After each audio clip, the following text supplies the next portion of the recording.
jedna pećina stroga u kojoj živi baba Roga. Ja sam valjda radno dete, jedno veoma hrabro dete, pa sam rešio upravo stoga da joj pokažem njenog Boga.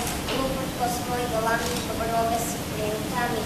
Nudnu limun nosim kruškala, ona gde počinju što daleko stoji, videla stoji u glavu, ona se mene boji.